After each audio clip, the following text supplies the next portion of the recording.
ठीक है, सो ये जो टॉपिक देख रहे हो आप, total number of topic 6 topics है, टारगेट है आज की क्लास के लिए। अब आप जितना कोऑपरेट करोगे, आई मीन जितनी जल्दी जल्दी समझ जाओगे, हम लोग उतना फास्ट कर पाएंगे इसको। अदरवाइज कुछ टॉपिक फिर नेक्स्ट क्लास में चले जाएंगे। तो होपफुली समझ तो तुम्हें पूरा आएगा। देखो, अगर आप लॉजिक वाइज चलोगे ना तो सब कुछ समझ में आ जाएगा। ट्राई करना है इसको। देखिए, अब इसमें क्या करना है आपको। देखो, फर्स्ट टॉपिक, लास्ट क्लास में भी आप लोगों ने कहा था कि सर इनर्शियल फ्रेम क्या होता है और नॉन इनर्शियल फ्रेम क्या होता है, देन स्यूडो फोर्स क्या होता है। कई बार लोगों ने स्यूडो फोर्स को लेकर के न्यूमेरिकल किया है। फिर न्यूटन लॉ को नॉन इनर्शियल फ्रेम में यूज करते हैं कि नहीं करते हैं, ये सब क्वेश्चन है। रियल और एपरेंट वेट क्या होता है, वेइंग मशीन और स्प्रिंग बैलेंस का concept, and the force by clamp on pulley. तो स्टार्ट कर रहे हैं इनर्शियल नॉन इनर्शियल फ्रेम के साथ में, वहीं से स्टार्ट करेंगे इसको। सो एक नेक्स्ट पेज पर में एक एग्जांपल है। देखो, नेक्स्ट पेज पर ये आपके सामने एक एग्जांपल है, आप इस एग्जांपल को जरा पढ़ें। ठीक है, तो ये एक पीटर और साइमन, दो बंदे हैं। ठीक है, पीटर जो है वो रोड साइड पर बेंच पे बैठे हैं। ठीक है, पीटर वो जो है साइड में रोड पर बेंच पर बैठ करके रिलैक्स कर रहे हैं वो। ठीक, और साइमन साइकिलिस्ट हैं, अच्छे साइकिलिस्ट हैं वो, तो साइकिल के ऊपर एक्सेलरेट कर रहे हैं वो, उनकी साइकिल एक्सेलरेट हो रही है।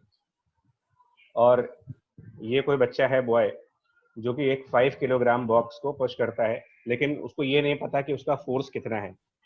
मतलब person is pushing the box but वो फोर्स अननोन है उसके लिए, दैट्स व्हाई क्वेश्चन मार्क है उसमें।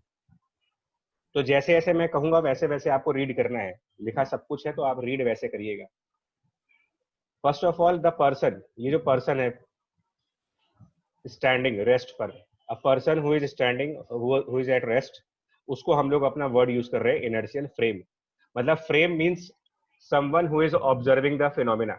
मैकेनिक्स में क्या है कि सब कुछ ऑब्जेक्ट और ऑब्जर्वर के ऊपर डिपेंड करता है। ऑब्जेक्ट क्या है और ऑब्जर्वर क्या है, इसके हिसाब से हमारी सारी डेफिनेशंस आएंगी। तो इनर्शियल फ्रेम का मतलब हो गया, मतलब अभी सिंपल लैंग्वेज में बात कर रहे हैं आपसे। इनर्शियल फ्रेम का मतलब हो गया frame that means observer who is standing, who is at rest, stationary observer कह सकते हो। तो ये जो बेंच पर बैठे ऑब्जर्वर है, इनको आप स्टेशनरी मान सकते हो बिकॉज ये कहीं नहीं जाने वाले। नॉन इनर्शियल फ्रेम का मतलब आप कह सकते हो कि ऐसा कोई ऑब्जर्वर, मतलब ये साइमन की बात कर रहे हैं, साइमन एक ऑब्जर्वर है, ये दोनों ही इस बॉक्स को देख रहे हैं, दोनों के दोनों इस बॉक्स को देख रहे हैं, यानी कि बॉक्स जो है वो आपके लिए ऑब्जेक्ट है। ऑब्जेक्ट, साइमन एंड पीटर की बात करें तो ये दोनों हमारे लिए ऑब्जर्वर्स हैं। तो ये दोनों के दोनों ब्लॉक्स को देख रहे हैं, ये भी ऑब्जर्वर है। बट ये ऑब्जर्वर ऑन बेंच यानी कि रेस्ट पे है, एंड दैट इज वाई इनको हम इनर्शियल फ्रेम का नाम दे रहे हैं। दूसरा ऑब्जर्वर साइकिल पर या किसी भी और सिस्टम के ऊपर हो, बट वो एक्सेलरेट कर रहा है 5 मीटर पर सेकंड स्क्वायर से। 5 मीटर पर सेकंड स्क्वायर से इनकी एक्सेलरेशन है, राइट। और ये 5 metre per second square acceleration किसके रिस्पेक्ट में है, ये भी क्वेश्चन है। बिकॉज ये एक्सेलरेशन अगर 5 मीटर पर सेकंड स्क्वायर है तो ये फिर किसके रिस्पेक्ट में होना चाहिए कि मतलब साइकिलिस्ट की acceleration 5 metre per second square है, तो this is according to the, मतलब ये आपको बोला जाएगा कि this acceleration 5 metre per second square is according to Peter. मैं अभी जानबूझ करके मैंने बाय नेम एग्जांपल लिया है, अभी मैं इसको फॉर्मल लैंग्वेज में भी आ जाऊंगा, बट अभी बाय नेम लेके चल रहे हैं। हाँ जी, यस, अभी ग्राउंड नहीं, अभी सामने जो एग्जांपल है इसके हिसाब से बात करेंगे।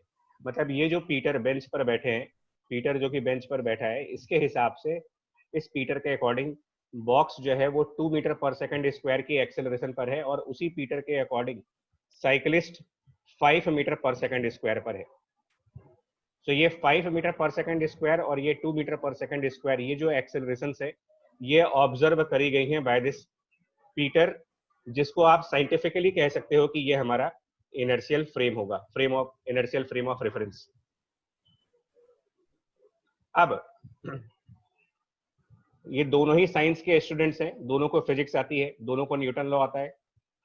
तो पीटर के अकॉर्डिंग आप इनका अगर कमेंट रीड करो, सुनना, फिर से बोल रहा हूं आपको statement. Person who is on the bench, that person finds acceleration of the box as 2 meter per second square, and the same person finds acceleration of this cyclist as 5 meter per second square. Now Peter's की comment पे आओ, मतलब Peter की working क्या कहती है देखो। अब I find 5 kilogram object, I find or observe 5 kilogram block under acceleration of 2 meter per second square. तो इनको न्यूटन लॉ आता है, 5 किलोग्राम का ऑब्जेक्ट अगर 2 मीटर पर सेकंड स्क्वायर से एक्सेलरेट कर रहा है, तो फिर इनके न्यूटन लॉ कैलकुलेशन के हिसाब से बॉक्स कितने फोर्स के साथ उस बॉक्स, मतलब ये बॉय कितनी फोर्स के साथ बॉक्स को पुश कर रहा होगा। अगर ये फोर्स कैलकुलेट करनी है आपको कि ये बॉय कितना फोर्स लगा करके बॉक्स को लेफ्ट साइड की तरफ पुश कर रहा होगा, जबकि उसका acceleration 2 metre per second square है एंड मास उसका 5 किलोग्राम है। तो सेकंड लॉ अप्लाई होगा, न्यूटन सेकंड लॉ वाली इक्वेशन लगेगी, F equals to m into A वाला यूज करेंगे, F equals to m into A. जी अभिज्ञान है ना। और उसके हिसाब से इनका कहना है कि भाई 10 न्यूटन है। तो मेरे ख्याल से पीटर में कोई गलती नहीं है, पीटर अपनी जगह सही है कि उस बॉक्स के ऊपर therefore the boy must be pushing the block by 10 newton, F equals to M A लगा करके, मतलब ये इन्होंने अपना न्यूटन लॉ अप्लाई कर दिया। अब आते हैं साइमन के ऊपर। साइमन भी एक ऑब्जर्वर है, बट ये ऑब्जर्वर खुद मोशन में है, ये ऑब्जर्वर खुद एक्सेलरेशन में है, अपने आप एक्सेलरेट कर रहा है ये भी। नाउ रिलेटिव का कंसेप्ट लगा करके मुझे ये बताओ, रिलेटिव वाले कंसेप्ट के हिसाब से कि इस साइमन की वजह से बॉक्स में कितनी एक्सेलरेशन होगी।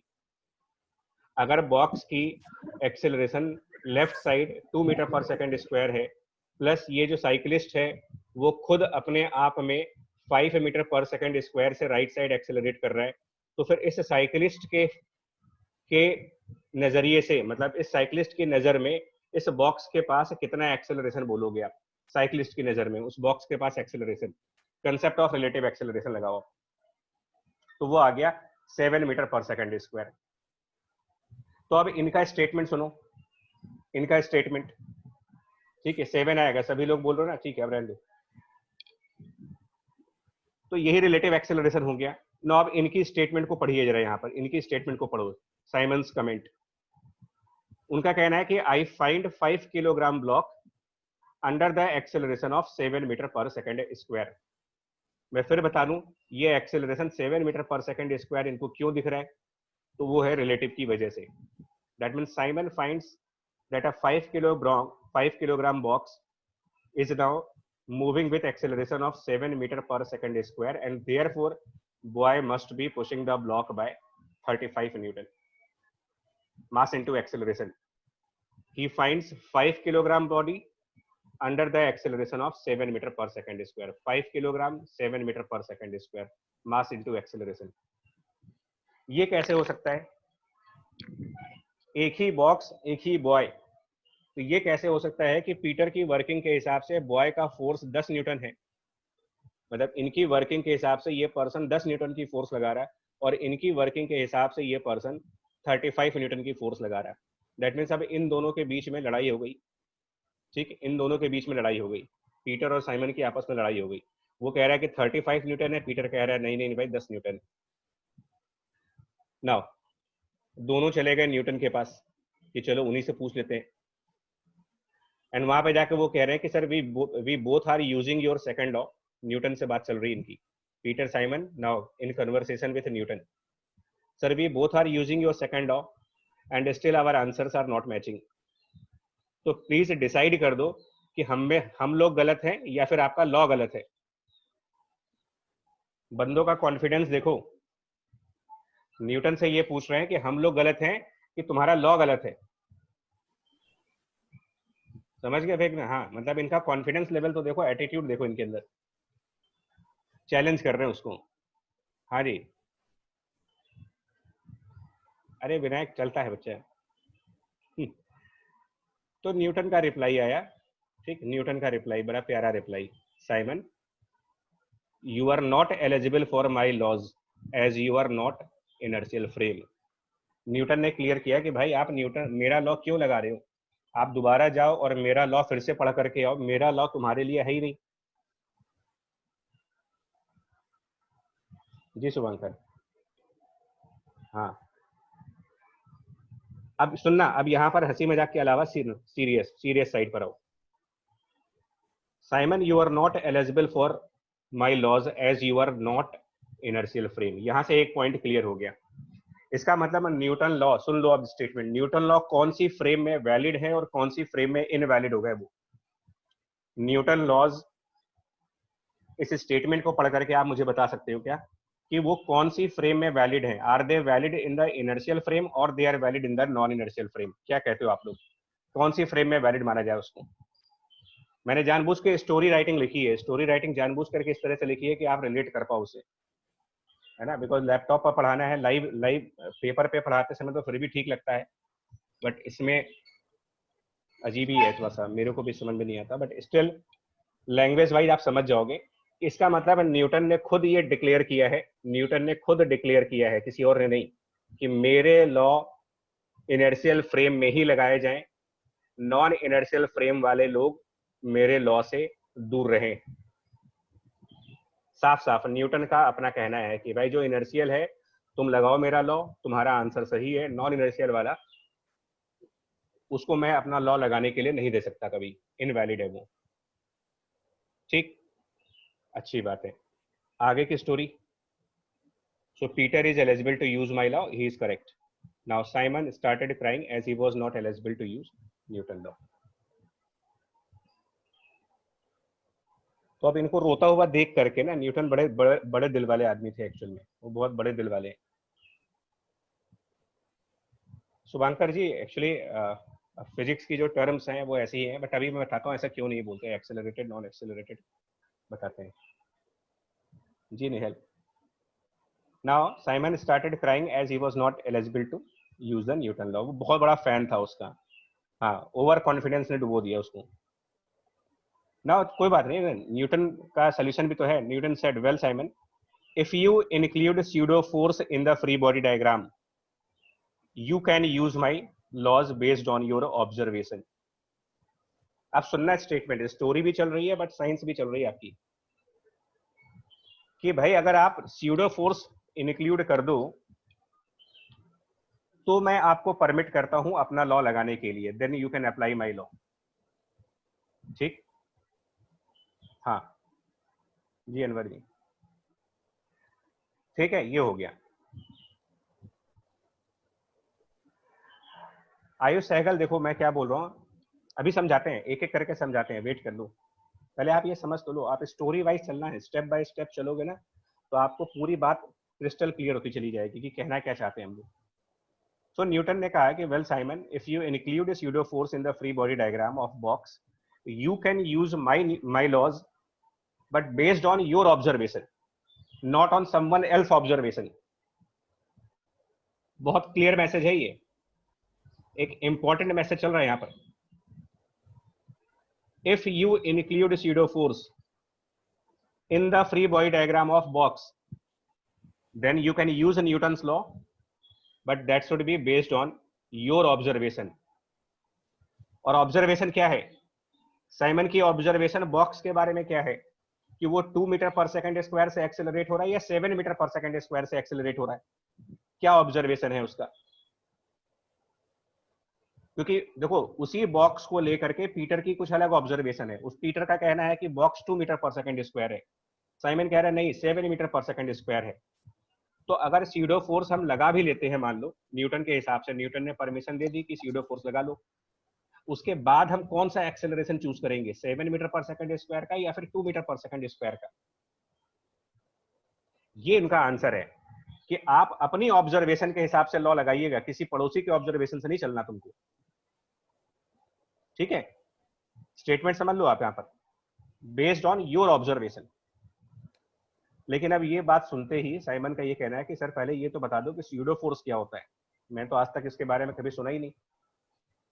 आपने तो बोल दिया कि स्यूडो फोर्स लगा करके मेरा लॉ लगा लो। ये वैसा नहीं होगा किसी बाबा के पास जाओ और वो बोल दे कि अंगूठी पहन लो सारे पाप धुल जाएंगे।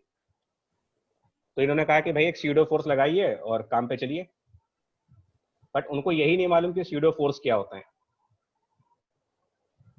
तो नेक्स्ट न्यूटन की रिप्लाई, ये इन्होंने स्यूडो फोर्स को इतने पॉइंट्स में समझा दिया कि देखो स्यूडो फोर्स क्या होता है, उसके बारे में देख लो आप। ठीक, स्यूडो फोर्स क्या होता है देखो आप। नंबर वन, बड़ा अजीब है यार ये बहुत अजीब सा है। Number one, pseudo force false fictitious imaginary force है। मतलब ये एक तरीके से वहम है। वहम नहीं कहते, तुम्हारे मन का वहम है। ठीक, सरदार बरदार कुछ नहीं होता, ये बस खाली भूतों का वहम है, नहीं कहते हो आप। धोखा है, धोखा, हाँ 420, 420, कुछ नहीं होता ये बस तुम्हारे मन का वहम, छल, धोखा, झूठ, फरेब, ये सब कह सकते हो, न जाने कितने नाम है इसके। अच्छा, दूसरा पॉइंट कहा कि it is defined for non inertial frames. जो चीज वहम होगी, देखो सुनो, आपको मैं जानबूझ करके ऐसे वर्ड्स यूज कर रहा हूँ। रियलिटी में और वहम में फर्क है भाई। आपको एक डर लग रहा है कि सामने भूत है, ये आपके मन का वहम है। ठीक, तो जरूरी है कि जो आपके मन में डर है वो दूसरे के मन में भी होगा, है ना। आप सोचो, आपको एक कोई चीज फर्जी दिख रही है, आप रात को छत पे गए, आपको भूत दिख रहा है, तो क्या जरूरी है कि दूसरे को भी दिखेगा वो? यही चीज उन्होंने कही कि स्यूडो फोर्स एक्चुअल में आपके मन का एक इमेजिनरी फोर्स है, लेकिन वो किसको दिखेगा? सेकंड नंबर पॉइंट पर, it is defined for non inertial frames only. मतलब कि प्रीवियस डायग्राम में इस पीटर को अपनी जिंदगी में कभी भी स्यूडो फोर्स नहीं दिखेगा, क्योंकि ये रेस्ट पे हैं, एक्सेलरेट नहीं कर रहे। साइमन को हमेशा स्यूडो फोर्स दिखेगा क्योंकि ये एक्सेलरेट कर रहे हैं। यानी स्यूडो फोर्स किस टाइप की फ्रेम के अंदर दिखेगा आपको, ये क्वेश्चन आ रहा है। स्यूडो फोर्स किस फ्रेम में दिखता है और किस फ्रेम में नहीं दिखता है। मैं क्या कह रहा हूं, दिखता है और नहीं दिखता है, दैट मीन्स कि वो एक्चुअल में है ही नहीं। एक्चुअल में कोई फोर्स नहीं है वैसी, लेकिन एक फ्रेम में आपको जबरदस्ती दिख रहा है और एक फ्रेम में नहीं दिख रहा आपको। समझे भाई? जो चीज एक्चुअल होगी वो तो सबको दिखेगी ना। आप बताओ, रात को गए छत पे आपको, तो मून तो सबको दिखता है, रियल मून है। ऐसा तो है नहीं कि वो भी हमारे मन का वहम है। जी आयुष, तो इसलिए बोल रहा हूँ कि बड़ा क्लियर करना है। सीडो फोर्स क्या हर किसी को दिखता है? आंसर है नहीं। सिर्फ उसको दिखता है जो एक्सेलरेटिंग ऑब्जर्वर होता है। ऐसा ऑब्जर्वर जो एक्सेलरेट कर रहा हो, वो हमारे लिए कहलाएगा कि नॉन इनर्शियल है, और उसी को सीडो फोर्स दिखेगा सिर्फ, और किसी को सीडो फोर्स नहीं दिखता। जी प्रणव, बड़ा क्लियर करना है यार इस कंसेप्ट को। तीसरे, और क्योंकि ये मन का वहम है, तो it does not follow third law of action and reaction. मतलब इसका पेयर नहीं बनेगा कभी। भाई झूठ का कोई पेयर नहीं है, तुमको दिख रहा है दिखता रहे, हमको नहीं दिख रहा। Pseudo force, action reaction law नहीं होगा। मतलब स्यूडो फोर्स के बारे में आप ये कभी नहीं कह सकते हो कि कौन किसके ऊपर लगा रहा है, क्योंकि वो रियलिटी नहीं है। वो आपके मन में एक जबरदस्ती का कंसेप्ट है, एक वर्चुअल फोर्स है। तो हम लोग कुछ नहीं बता पाएंगे कि कौन किसके ऊपर लगा रहा है। वो थर्ड लॉ फॉलो नहीं करेंगे इसको। स्यूडो मतलब रियल फोर्स नहीं है ये, फॉल्स, इमेजिनरी, फिक्टिशियस फोर्स, जो झूठा है मतलब। Fourth number point, it is equal to product, spelling mistake है, product of mass under observation. सुनना, किसके बराबर है ये? तो it is equal to, statement से लिखना, equal to the product of mass under observation, जिस मास को आप देख रहे हो वो, और एक्सेलरेशन ऑफ ऑब्जर्वर। ठीक, ऑब्जर्वर मतलब नॉन इनर्शियल फ्रेम। पांचवें नंबर पॉइंट पर इन्होंने कहा कि उसकी जो डायरेक्शन होगी, it is considered on the object. Pseudo force considered on the object in a direction opposite to, in a direction opposite to क्या? Acceleration of observer. ये दो पॉइंट्स बड़े केयरफुल रखिएगा, ये दो पॉइंट्स पर बहुत ध्यान देना है तुम्हें, बहुत ही केयरफुल रहना है आपको इस आखिरी के दो पॉइंट्स पर। स्यूडो फोर्स, फोर्थ पॉइंट के अकॉर्डिंग, जिस मास को आप देख रहे हो और जो ऑब्जर्वर उसको देख रहा है, उन दोनों के प्रोडक्ट से आएगा। मतलब कि पिछले एग्जांपल में, in the previous example, observer Simon है, तो इसकी एक्सेलरेशन को यूज करेंगे 5 मीटर पर सेकंड स्क्वायर, जो ऑब्जर्वर है उसकी एक्सेलरेशन। लेकिन वो देख किसको रहा है, I mean object under consideration कौन है, ये चीज। मास अंडर कंसिडरेशन कौन है, मास अंडर ऑब्जर्वेशन कौन सा है, देख किसको रहे हैं हम लोग। तो देख रहे हैं इस बॉक्स को, यानी कि 5 किलोग्राम को। तो 5 किलोग्राम को हम देख रहे हैं, और देखने वाला 5 मीटर पर सेकंड स्क्वायर पे है। देखने वाला, दिखने वाला और देखने वाला, दो बातें ध्यान रखना है, दिख कौन रहा है और देख कौन रहा है। तो 5 किलोग्राम मास को साइमन वॉच कर रहे हैं, लेकिन साइमन के पास 5 मीटर पर सेकंड स्क्वायर की अपनी एक्सेलरेशन है। तो ऑब्जर्वर की एक्सेलरेशन को बॉक्स के मास से मल्टीप्लाई कर दीजिए, यानी कि 25 न्यूटन का यहाँ पर स्यूडो फोर्स लगेगा। 25 न्यूटन की स्यूडो फोर्स आ गई। अब मुद्दा ये है कि वो किस तरफ आएगा, 25 न्यूटन का स्यूडो फोर्स लगाएंगे किस तरफ, कौन सी डायरेक्शन में दिखा दें उसको। तो 5वें पॉइंट पर आओ, direction opposite to the direction of acceleration of observer. Opposite, किसके अपोजिट, जो ऑब्जर्वर है उसकी एक्सेलरेशन का जो डायरेक्शन है उसके अपोजिट। तो ऑब्जर्वर यहां पर कौन है, साइमन। एक्सेलरेशन का डायरेक्शन उनका राइट साइड है ना, उनकी एक्सेलरेशन का डायरेक्शन अगर देखा जाए तो ये एक्सेलरेशन राइट साइड की तरफ है। तो राइट साइड का अगर इनका एक्सेलरेशन है तो उसके अपोजिट जाना होगा, यानी कि लेफ्ट साइड पर, अपोजिट टू द राइट यानी लेफ्ट। तो बॉक्स के ऊपर लेफ्ट साइड पर एक स्यूडो फोर्स लगाएंगे।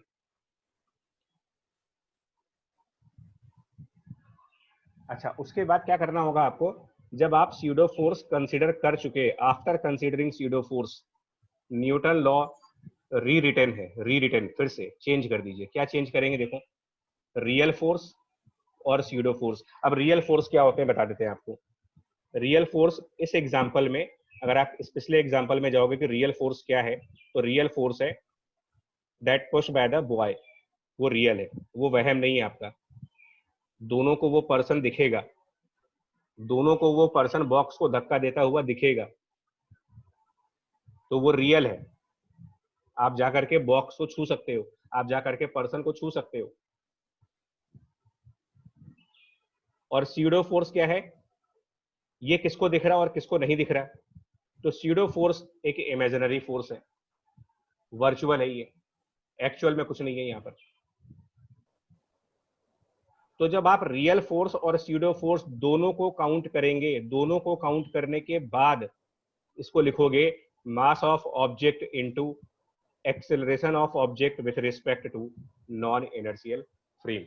एक बार वर्किंग करके दिखाता हूं, एक बार वर्किंग करके देखो इसकी।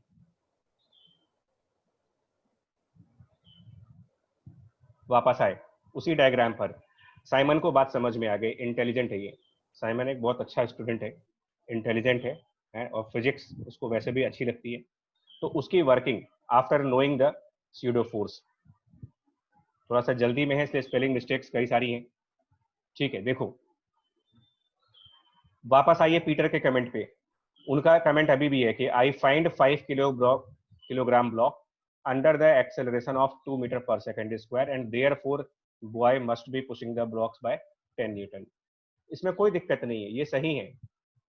ओके, साइमन ने वर्किंग चेंज की अपनी। देखो अब यहां पर पहले इन्होंने कहा कि I find 5 kilogram block under, under क्या, एक उस बॉय का पुश कर दो, एफ मान लेते हैं, से F two the left and a pseudo force. Now इनको स्यूडो फोर्स दिखने लगा, इनको साइमन को स्यूडो फोर्स दिखने लगा। मान लो पहले नहीं दिख रहा था, न्यूटन से पढ़ने के बाद आए और इनको स्यूडो फोर्स दिखने लगा।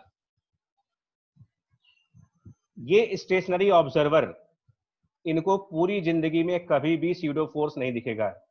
नेवर फाइंड स्यूडो फोर्स, ध्यान रखना, कभी नहीं। सो मैं फिर से क्लियर कर दूं आपसे, स्यूडो फोर्स कोई वास्तव में फोर्स नहीं है जो सबको दिखेगा, ये ध्यान रखिएगा। एक्सेलरेटिंग ऑब्जर्वर को स्यूडो फोर्सेस दिखते हैं, नॉन एक्सेलरेटिंग ऑब्जर्वर्स को स्यूडो फोर्सेस कभी नहीं दिखेंगे। तो पीटर को कौन सा फोर्स दिखेगा? सिर्फ बॉय का, बॉय जो फोर्स लगा रहा है सिर्फ वो दिखेगा। हाँ जी प्रणव बता रहे, एक एक करके समझा रहे। यानी कि इस पीटर के अकॉर्डिंग, जो कि इनर्शियल फ्रेम है, उसके अकॉर्डिंग इस बॉक्स पर सिर्फ कैपिटल एफ नाम की एक फोर्स है जो ये बॉय उसके ऊपर लगा रहा है। लेकिन साइमन का कहना है कि भाई मुझे तो कुछ और भी दिख रहा है, मुझे एक सीडो फोर्स भी दिख रहा है उसके ऊपर। तो उनको वो सीडो फोर्स कितना दिख रहा है? ऑब्जेक्ट का mass multiplied by my acceleration, यानी कि 25 न्यूटन। लेकिन किधर किधर, किस साइड दिख रहा है इनको? ये लेफ्ट। क्यों लेफ्ट दिख रहा? इनको सीडो फोर्स लेफ्ट साइड पर क्यों दिख रहा है? क्यों दिख रहा है इनको सीडो फोर्स लेफ्ट साइड? तो 5वें नंबर के पॉइंट पे जाओ। 5वें नंबर के पॉइंट पर रूल के according pseudo force opposite to direction of acceleration of observer है। जिस तरफ ऑब्जर्वर एक्सेलरेट है उसकी अपोजिट साइड। ऑब्जर्वर के अपोजिट, फिर से बोल रहा हूं, ऑब्जेक्ट के अपोजिट नहीं, ऑब्जर्वर के अपोजिट। तो साइमन जो कि ऑब्जर्वर है वो राइट साइड एक्सेलरेट हो रहे हैं, तो इनको लेफ्ट साइड पर सीडो फोर्सेस दिखेंगे। इनको सीडो फोर्सेस लेफ्ट साइड पर, ठीक। यानी साइमन के अकॉर्डिंग इस बॉक्स के ऊपर दो फोर्स हैं। एक वो फोर्स जो पर्सन लगा रहा है, ये रियल है क्योंकि ये पीटर को भी दिख रहा है। ये बॉय इस बॉक्स पर फोर्स लगा रहा है, ये रियल है, दोनों को दिख रहा है। लेकिन साइमन का कहना है कि इस बॉक्स के ऊपर 25 न्यूटन का एक और फोर्स है। इस बॉक्स पर 25 न्यूटन की एक फोर्स और है लेफ्ट साइड, सीडो। इन्होंने पीटर से पूछा कि भाई पीटर तुमको भी 25 न्यूटन दिख रहा है क्या? पीटर ने कहा मुझे कोई 25 न्यूटन नहीं दिख रहा। तुमको दिख रहा 25 न्यूटन, मुझे नहीं दिख रहा, मुझे सिर्फ वो बॉय वाला फोर्स दिख रहा है। मतलब सीडो फोर्स सबके लिए नहीं है, सीडो फोर्स सिर्फ उस पर्सन के लिए होगा जो खुद एक्सेलरेट करता हो। अगर वो पर्सन किसी बॉडी को वॉच करेगा तो रियल फोर्स तो दिखेगा ही दिखेगा, बिकॉज जो रियल है वो सबको दिखना चाहिए। Plus in addition to the real force एक सीडो फोर्स भी दिख गया। तो इनके हिसाब से, इनका कहना है कि भाई इस स्टोरी के हिसाब से तो box is under net force of F+25।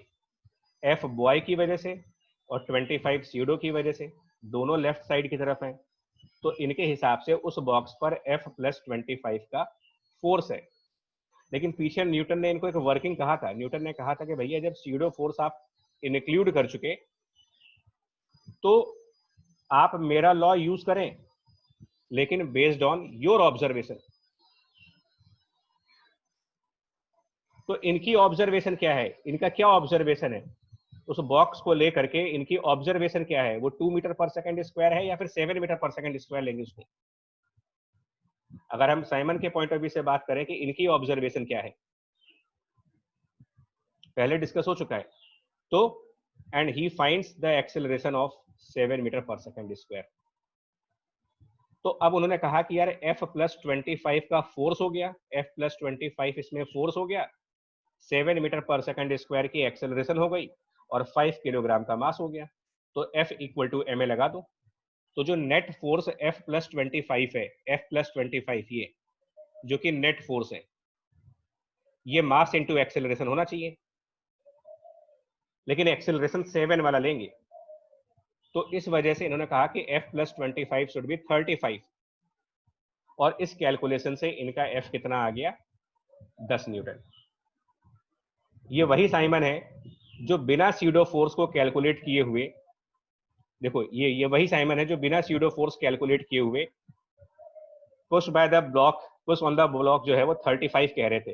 यानी सीडो फोर्स अगर आप काउंट नहीं करते तो बॉय का पुश 35 न्यूटन का बन रहा था। आयुष बच्चा एक मिनट रुके रहो, अभी बता रहे। सुनो मेरी स्टेटमेंट, सुनो क्या हो रहा है। देखिए पीटर ने पहले ही बता दिया था कि बॉय का फोर्स 10 न्यूटन का है। साइमन ने जब न्यूटन लॉ लगाया था पहली बार में बिना सीडो फोर्स के, तो इनका आंसर 35 आ गया था। तभी तो लड़ाई स्टार्ट हुई थी कि पीटर सही है कि साइमन सही है। तो ऑब्वियसली पीटर इसलिए सही है क्योंकि वो इनर्शियल फ्रेम है, उनको न्यूटन लॉ लगाने का पूरा राइट है। साइमन को न्यूटन लॉ लगाने का राइट तब मिलेगा जब वो स्यूडो फोर्स काउंट कर ले। बिना स्यूडो फोर्स के साइमन को न्यूटन लॉ लगाने का कोई परमिट नहीं है उनके पास। ठीक है, एलिजिबल ही नहीं है, you are not eligible. Summarise कर रहा हूं, यानी कि अगर कोई पर्सन यानी ऑब्जर्वर, और उसी को मैं नॉन इनर्शियल फ्रेम वर्ड बोल रहा हूं, पर्सन, ऑब्जर्वर या फिर नॉन इनर्शियल फ्रेम, तीनों का मतलब सेम है। अगर वो एक्सेलरेट कर रहा है और उस कंडीशन में वो किसी ऑब्जेक्ट को वॉच करेगा, ऑब्जर्वर एक्सेलरेट कर रहा है और अगर उस एक्सेलरेट करते हुए उस कंडीशन के अंदर वो किसी और ऑब्जेक्ट पर नजर डालता है, तो फिर उसको उस ऑब्जेक्ट के रियल फोर्स के साथ एक स्यूडो फोर्स को इंक्लूड करना ही पड़ेगा, सो दैट कि न्यूटन लॉ अप्लाई कर पाओ। लेकिन जब न्यूटन लॉ आप अप्लाई करोगे तो उसमें ऑब्जर्वेशन उसी पर्सन के हिसाब से लेनी पड़ेगी आपको। ऑब्जर्वेशन उस पर्सन के हिसाब से लेने का मतलब है कि उसको क्या दिखाई पड़ता है, उसको 2 मीटर पर सेकंड स्क्वायर दिखाई दे रहा है या फिर 7 मीटर पर सेकंड स्क्वायर दिखाई दे रहा है। तो जो उस पर्सन को वॉच होगा, न्यूटन लॉ उसके हिसाब से ही अप्लाई किया जाएगा। और स्यूडो फोर्स को लेकर के ये जो पॉइंट्स हैं, मैं एक बार फिर से दिखा देता हूं आपको। स्यूडो फोर्स सबके लिए नहीं है, किसी के लिए नहीं है, सबके लिए नहीं है, सिर्फ इनर्शियल मतलब नॉन इनर्शियल फ्रेम्स के लिए है। और ये जो आखिरी पॉइंट है ना, मैं यही समझा रहा हूं आपको, रियल फोर्स और स्यूडो फोर्स दोनों को मिलाइए। मैं एक और एग्जांपल तुम्हारे सामने लाने जा रहा हूं। एक और एग्जांपल ये देखो आप, ये बढ़िया एग्जांपल देखो, ट्रेन का। Train moving with acceleration A, mister Vinod inside train. Vinod को सब जानते हैं आज की डेट में, कि विनोद कौन है, जानते हो? विनोद को तो सभी जानते हैं आजकल, बड़ा फेमस है। चलो, तो जी आ रहे, और बाहर ये जो है ये मिस नैन्सी है, इनकी गर्लफ्रेंड है, miss Nancy on the platform. ठीक, जी जी हाँ, शुभांकर कर देंगे, टेंशन न लो आज जी। तो मिस नैन्सी प्लेटफॉर्म के ऊपर है और जो विनोद है वो ट्रेन के अंदर है और ट्रेन एक्सेलरेट कर रही है और उस ट्रेन के अंदर एक पेंडुलम लटका हुआ दिख रहा है तुम्हें, उस ट्रेन के अंदर एक पेंडुलम है। जी अनंत, हाँ हमारे बैच में भी है विनोद, पता है। अब देखो, इसमें क्वेश्चन आंसर फॉर्म में चलेंगे और अब बहुत अच्छे से क्लियर करेंगे। क्वेश्चन आंसर फॉर्म में चलते हुए बहुत अच्छे से क्लियर कर रहे हैं, आपको पूरा क्लियर हो जाएगा। हाँ हाँ, अरे अंश आहूजा असली विनोद तो वैसे ही है ना, जैसे वो था ना क्या एक, अरे वो 10 रुपए के नोट पर एक नहीं आया था कि वो बेवफा है कौन, तो उसको असली में कौन जानता है, विनोद भी वैसा ही है कुछ। अरे वो बीच में एक बार नोटबंदी पे आया था। अच्छा हाँ, सोनम गुप्ता, ठीक ठीक सही। सही है, ठीक ठीक ठीक, हाँ जी हाँ जी। चलो स्टार्ट करो, दो चार नाम तो बड़े फेमस हो गए हैं। देखो भाई एक बात बताओ, ध्यान से सुनना यार, आपको स्टेटमेंट, इससे बढ़िया एग्जांपल न्यूटन मतलब स्यूडो फोर्स को समझने के लिए नहीं हो सकता।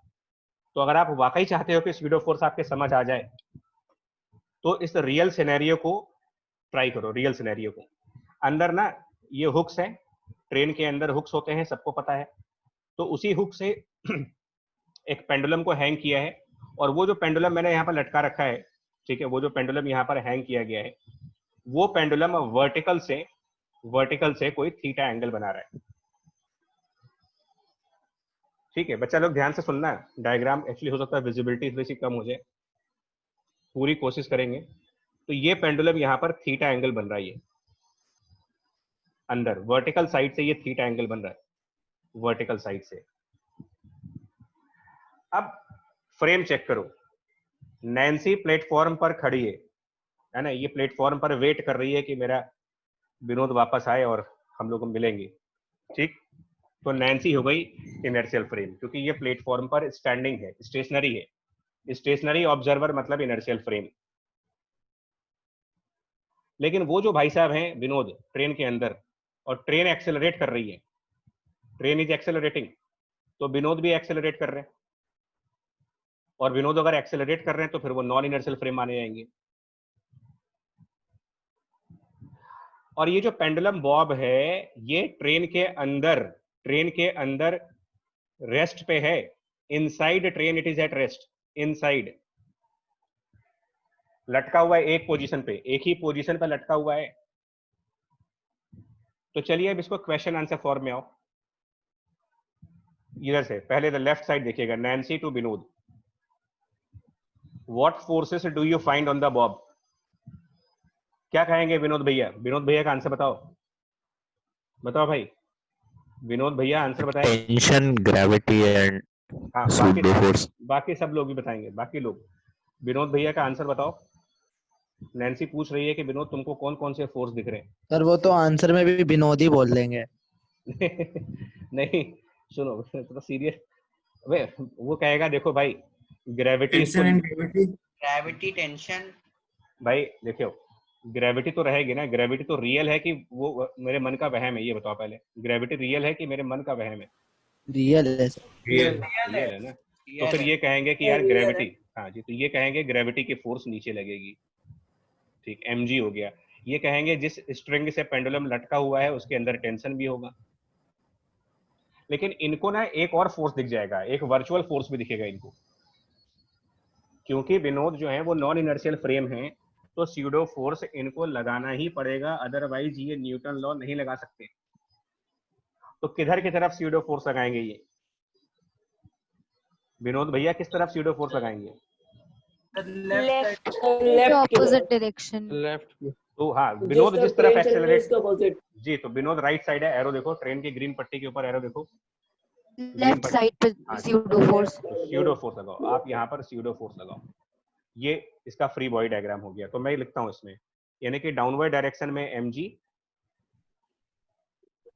डाउनवर्ड डायरेक्शन में mg दिखा दिया, t दिखा दिया, और यहाँ पर m इंटू a करके एक स्यूडो दिखाया। अब आइए राइट साइड आओ। विनोद ने पलट के पूछ लिया, एटीट्यूड तो है ही इसके अंदर भी, कि भाई ये बताओ नैन्सी तुमको क्या दिख रहा है? तो नैन्सी कह रही पहले तो मुझे तुम दिख रहे हो, और तुम्हारे अलावा, क्योंकि वो देखने तो उसी को आई है, उसके अलावा क्या दिख रहा है?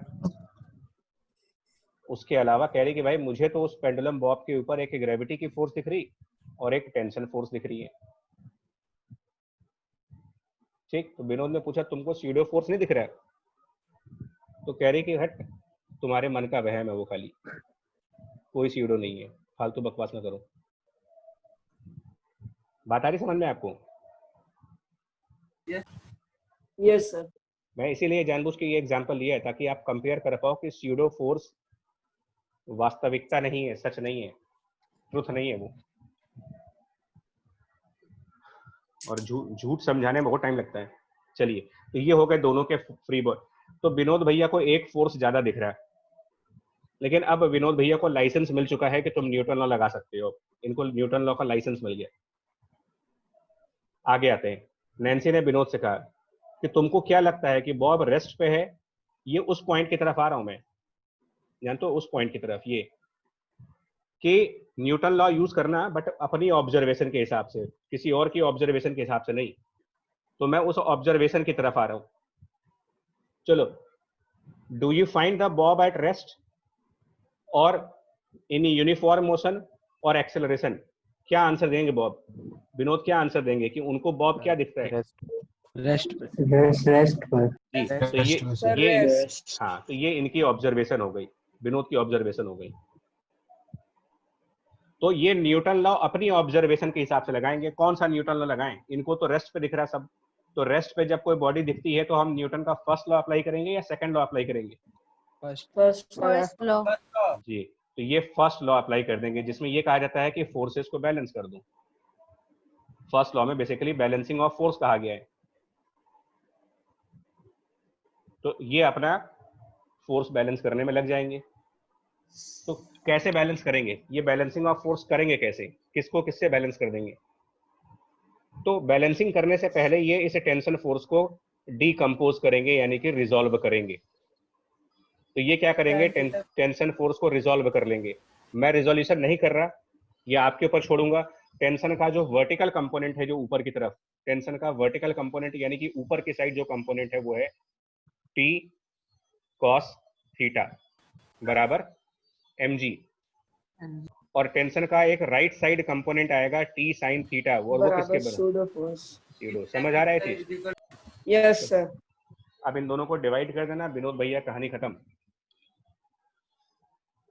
ठीक है, ट्रेन वैसे भी रुकने वाली है, समझे? Yes sir. अच्छा चलो भैया, नैन्सी की तरफ आओ। नैन्सी की तरफ आने का मतलब सारे उसको क्वेश्चन की नजर से देखना। एक मिनट, मतलब कुछ और मत समझ जाना जी। बताओ। अब विनोद ने पूछा कि नैन्सी तुमको क्या दिख रहा है भाई, तुमको बॉब कैसा दिख रहा है, रुका हुआ दिख रहा है कि चलता हुआ दिख रहा है? क्या बोलोगे? चलता हुआ। किधर? मोशन किधर? चलता हुआ. The line of किस motion. तरफ? किस तरफ? पीछे की तरफ, पीछे की आगे की तरफ. अबे क्या हो गया भैया, आंखें खोलो अपनी। जाओ नैन्सी की जगह तुम खड़े हो जाओ। भाई ट्रेन के अंदर पेंडुलम लटका हुआ है और ट्रेन राइट साइड एक्सेलरेट कर रही है, तो पेंडुलम किधर की तरफ एक्सेलरेट कर? Right side. Right side. हाँ, तो नैन्सी कह रही है कि भाई मुझे तो बॉब एक्सेलरेशन में दिख रहा, मेरी ऑब्जर्वेशन के हिसाब से बॉब इन द एक्सेलरेशन है, ए से, राइट साइड से। तो विनोद ने पूछा तो तुम कौन सा लॉ लगाने जा रही हो? तो इन्होंने कहा कि मेरी नजर में तो बॉब एक्सेलरेट कर रहा है, तो मुझे तो सेकंड लॉ लगाना पड़ेगा। मैं फर्स्ट लॉ कैसे लगा सकती हूँ? क्योंकि फर्स्ट लॉ तो तब लगाया जाता है जब बॉडी रेस्ट पे हो। फिजिक्स तो दोनों को ही आती है ना, पहली बार दो फिजिक्स वालों के बीच में मोहब्बत हुई है। तो इसका कहना है कि मैं सेकंड लॉ लगाने जा रही हूँ। ठीक है, लगाओ, क्या करें हम। और सेकंड लॉ के हिसाब से क्या तो बताया गया था आपको, देखो सबसे पहले आप क्या लिखोगे, m इंटू ए, और उसमें मैंने क्या कहा था कि एक्सेलरेशन के पैरेलल वाली फोर्स देखा करो कि कौन सी फोर्स एक्सेलरेशन के पैरेलल है। तो इस t और mg में से कौन सा फोर्स ऐसा होगा जो पैरेलल टू एक्सेलरेशन आ सकता है? T sine theta. फिलहाल तो कोई भी नहीं है। T sine theta. हाँ जी, फिलहाल तो ना t पैरेलल है एक्सेलरेशन के, ना mg पैरेलल है। तो मुझे कहीं ना कहीं किसी एक को ब्रेक करना पड़ेगा, यानी कंपोनेंट्स में कन्वर्ट करना पड़ेगा। किसको कन्वर्ट कर दे? Tension force. टेंशन। तो उसका कौन सा कंपोनेंट पैरेलल टू ए लिखना चाहिए मुझे? T sine theta. और फिर दूसरा कंपोनेंट टी कॉस थीटा, वो कहेंगे कि mg से बैलेंस करेंगे, वो mg से बैलेंस हो गया। अल्टीमेटली क्या हुआ, दोनों की इक्वेशन सेम नहीं आ गई? क्या दोनों को सेम इक्वेशंस नहीं मिल गई? Yes sir.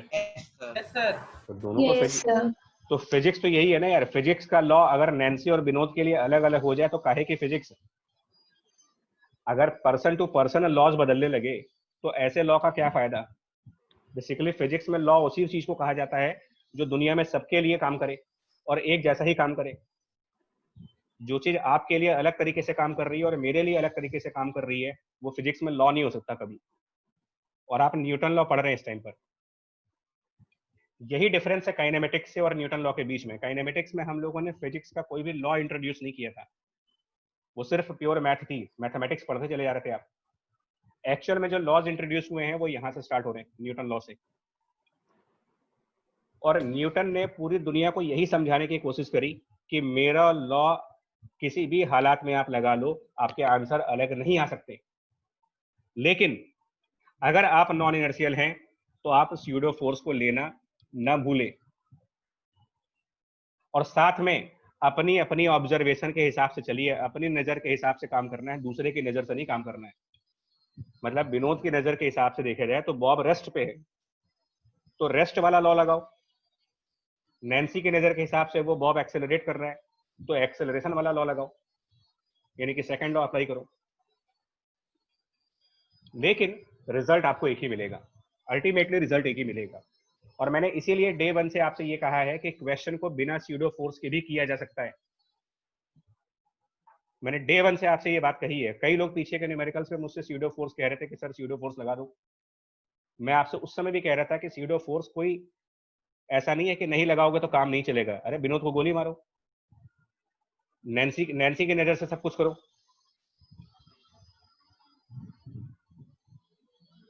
क्या प्रॉब्लम है नैन्सी में? प्रॉब्लम मतलब खाली उस सेंस में नहीं, छिछोरे वाले सेंस में देखने बता देना पहले। प्रॉब्लम का मतलब उसकी ऑब्जर्वेशन में क्या मिस्टेक है, क्या वो उसमें न्यूटन लॉ नहीं लगा सकते?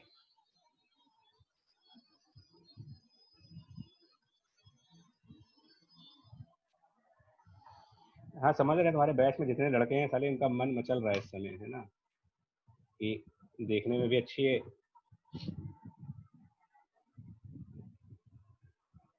जी शिवांश रुको, अभी बच्चे कर रहे हैं। पॉइंट मेरा समझ लो, आपकी स्यूडो फोर्स आपकी चॉइस पे डिपेंड करता है कि आप क्वेश्चन को स्यूडो फोर्स से करना चाहते हो या नहीं चाहते हो, या आपकी चॉइस है। ये मेरी चॉइस नहीं होगी, या क्वेश्चन देने वाले की चॉइस नहीं है। डिसीजन आपको लेना है कि आप इस न्यूमेरिकल को विनोद के फ्रेम से सॉल्व करना चाह रहे हो या फिर नैन्सी के, मतलब कि नॉन इनर्शियल फ्रेम से सॉल्व करना चाह रहे हो या इनर्शियल फ्रेम से सॉल्व करना चाह रहे हो। ये डिसाइड आप करोगे, हम लोग नहीं करेंगे, कोई भी नहीं करेगा। लेकिन जब डिसीजन ले लिया आपने तो फिर आधे रास्ते से पलटना नहीं है, कि आधे रास्ते में तो आपने विनोद का फ्रेम यूज किया और जब हालत खराब होने लगी तो कहे कि नहीं नहीं नहीं नहीं नैन्सी वाले फ्रेम पे चलते हैं यार, वो ज्यादा आसान। ये बेवकूफी काम नहीं करना है आपको।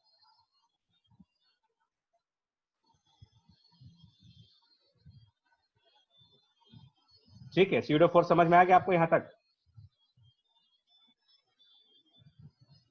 बोलो भाई जल्दी से हाँ करो तो फिर हम न्यूमेरिकल्स की तरफ आए। स्यूडो फोर्स का थ्योरी समझ में आ रहा है कि नहीं आपको? कि स्यूडो फोर्स कौन यूज करेगा, कौन यूज नहीं करेगा, और जो यूज करेगा वो किन बातों का ध्यान रखेगा।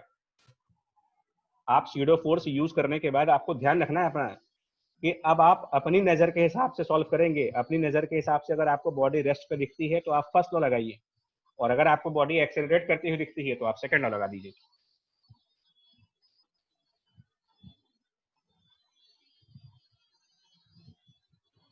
तो अब हम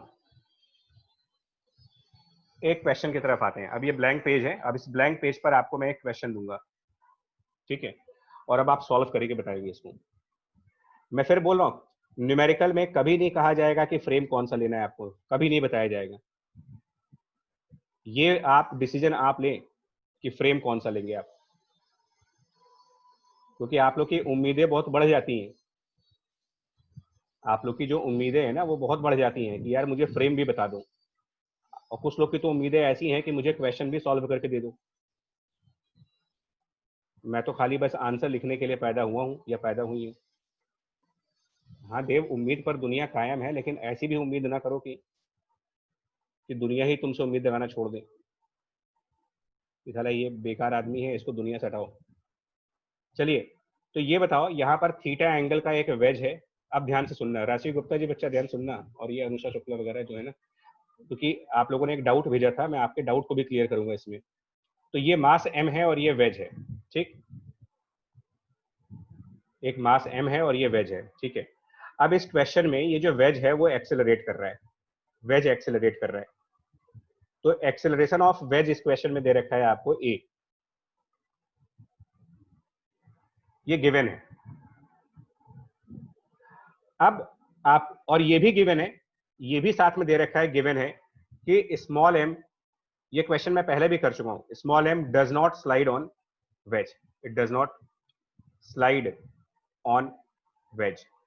ये गिवन है, स्टेटमेंट दिया हुआ है क्वेश्चन के अंदर, और आपको नॉर्मल फोर्स बताना है। फर्स्ट पार्ट में आपको ए बताना है और सेकंड पार्ट में आपको normal on small m mass बताना है। तो अब decision acceleration g tan theta आ रही है सर। राइट, बिल्कुल। देखो अभी रुके बच्चा, एक मिनट, डिसीजन लेना है आपको। डिसीजन लेना है किस चीज का? फ्रेम आपको चूज करना है। मैं फिर बोल रहा हूँ, स्यूडो फोर्स आपकी चॉइस पर डिपेंड करता है। आप चाहो तो स्यूडो फोर्स के बिना न्यूमेरिकल कर सकते हो, और आप चाहो तो स्यूडो फोर्स को लेकर के भी न्यूमेरिकल कर सकते हो। तो स्यूडो फोर्स कंपल्सन नहीं है आपके लिए कोई। अगर आपने डिसीजन इस बात का लिया है कि देखने वाला पर्सन वेज पे होगा, अगर आपका ये डिसीजन है कि हम पर्सन ए को लेंगे, यानी कि फ्रेम ए का, फ्रेम ए का मतलब my observer is on the wedge, अब बताओ आपको स्यूडो फोर्स लेना पड़ेगा कि नहीं पड़ेगा, ये बताओ। ऑब्जर्वर ऑन वेज है अगर, तो क्या स्यूडो फोर्स काउंट करना है कि नहीं करना है, बताइए। करना है सर। काउंट करना है ना, अगर आपने Yes, sir. अगर ऑब्जर्वर एक्सेलरेट कर रहा है तो स्यूडो फोर्स काउंट करना पड़ेगा फिर, वरना न्यूटन गुस्सा हो जाएंगे ऊपर से, वही ऊपर से कंटा मारेंगे। फोर्सेस कौन कौन से दिखाओगे, फोर्सेस कौन कौन से दिखाओगे? रियल, पहले रियल पे आओ, रियल फोर्स बताओ। mg, नॉर्मल, mg नॉर्मल, ये रियल है। सीडो किधर दिखाएं, सीडो किस तरह दिखाओगे? पर्सन की एक्सेलरेशन राइट साइड पर है, तो बताओ। एक मिनट बच्चा, वॉइस चली गई थी। हाँ sorry, voice correct. Pseudo force किधर दिखाएंगे? Opposite Sir, to left. Opposite मतलब आप Opposite, राइट, sir, acceleration के opposite, sir. अरे भैया तो right Left left, hand side. आप मुझे वो बताओ न्यूमेरिकल के हिसाब से लेफ्ट। अब क्या करना है, हो गया काम खत्म। अब आपने फोर्सेस दिखा दिए, मतलब यहाँ पर फोर्सेस दिखाए, mg नॉर्मल और ये भैया सीडो वाले m/a। अब आप लॉ कौन सा लगाएंगे, फर्स्ट या सेकंड? सेकंड। तो उसके लिए पर्सन, First. भैया सुनो, सीडो जब देख लिया ना तो पर्सन की ऑब्जर्वेशन पर आओ। ये नैन्सी विनोद वाला एग्जांपल देखो एक बार फिर से, फर्स्ट लॉ। कि Nancy to Vinod, what do you find, bob at rest, uniform motion और एक्सेलरेशन। तो अब बताओ पर्सन ए को क्या मिलेगा, वो जो मास है वो किस कंडीशन में है? Rest. है ना, इसकी ऑब्जर्वेशन चाहिए ना, ये तो उसी वेज के ऊपर है और ब्लॉक भी वेज के ऊपर है, तो क्या इसकी नजर में ब्लॉक चल रहा है? पर्सन ए जो वेज के ऊपर है और ब्लॉक भी वेज के ऊपर है, दोनों वेज के ऊपर है, तो पर्सन की नजर में तो वेज चलेगा, ये मास तो चल नहीं रहा, तो नजर रेस्ट की है, ऑब्जर्वेशन रेस्ट है। तो फिर आप ऑब्जर्वेशन अगर आपने रेस्ट पे करी हुई है तो आप फर्स्ट लॉ लगाइए और फोर्सेस को बैलेंस कर दीजिए, फोर्सेस बैलेंस्ड। यानी अगर मैं इसको वर्ड्स में लिखूंगा, वर्ड्स में, सिंबल्स में नहीं, तो मैं वर्ड्स में ऐसा लिख रहा हूँ, नॉर्मल का ये वर्टिकल से थीटा एंगल बनेगा, ये आप कैलकुलेट कर लेना, नॉर्मल का एंगल वर्टिकल से थीटा बनेगा। तो मैं, मेरी स्टेटमेंट ये होगी कि n cos theta balanced bye mg, ये मेरी स्टेटमेंट है। और मैं कहूंगा n sin theta balanced by ma। अब उसको आप चाहो तो इक्वेशन में लिख लो, बैलेंस मतलब इक्वल, तो n cos theta equal to mg, इससे नॉर्मल की value mg divided by cos theta आएगी, mg इंटू cos थीटा नहीं आएगी इस क्वेश्चन में, mg divided by cos theta, और n sin थीटा बराबर ma, इसको भी डिवाइड कर लीजिए। तो फाइनल आंसर जो आएगा ना वो आएगा a equal to g tan theta. Final answer में एक्सेलरेशन की जो वैल्यू बनेगी वो g इंटू tan थीटा बनेगी, acceleration equal to g tan theta बनेगा, और नॉर्मल की वैल्यू बन रही है mg divided by cos theta. लेकिन ऐसा कोई कंपल्सन नहीं था मेरे पास, अगर मैंने ऑब्जर्वर ग्राउंड पे लिया होता तो क्या मैं इस क्वेश्चन को सॉल्व नहीं कर सकता था? क्या अगर मैं बी पर्सन को लिखूं तो क्या इस फ्रेम से क्वेश्चन को सॉल्व नहीं कर सकते, पर्सन बी की फ्रेम से? Yes. कौन कौन से फोर्स दिखाएंगे बताओ? Normal and mg। भैया वो तो सबको दिखाओगे, जो सच है वो सच है यार। नॉर्मल mg कोई झूठ नहीं है, मेरे मन का वहम नहीं है कि ये फोर्स लग रही है, लग रही है, अर्थ है, जाके पूछ लो उससे कि क्या तुम उस बॉडी को पुल कर रही हो, अर्थ कहेगी हाँ बेटा मैं पुल कर रही हूँ।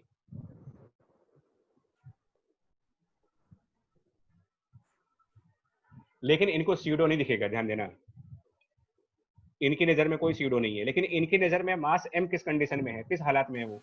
मोशन में। किधर किधर? Right side. Right side. हाँ, तो इसके हिसाब से तो ये हो गया ना कि मास m एक्सेलरेट कर रहा है, एक्सेलरेट्स टू राइट, तो फिर ये सेकंड लॉ लगाएंगे ना फिर। तो अगर आपको कोई बॉडी एक्सेलरेशन में दिख रही है तो आप फर्स्ट लॉ क्यों लगाओगे, आप सेकंड लॉ लगाओ। और सेकंड लॉ कैसे लगाएंगे फिर? सो इसका मतलब ये सेकंड लॉ यूज करेंगे।